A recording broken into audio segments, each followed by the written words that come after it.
Day 2 of rereading my Bible. And let me just say, I am not a minister. I did not go to seminary.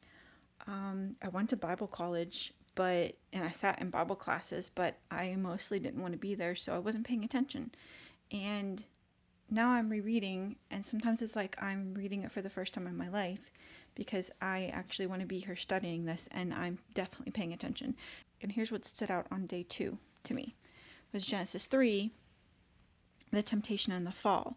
Now the serpent was the most cunning of all the wild animals that the Lord God had made.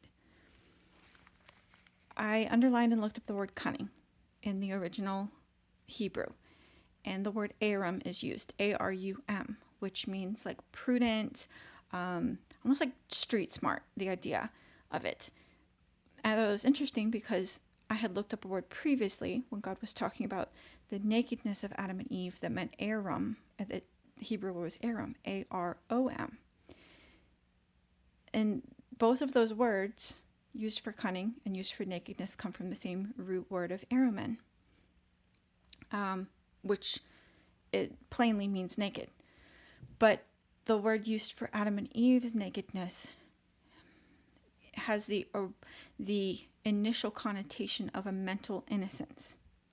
And so God is making a direct antonym when he's referring to Satan, because there could have been a lot of other words used, but the one that comes from the same root word referring to their innocence refers to his cunning, or his shrewdness, or his, like, this cleverness, this street smart that he has.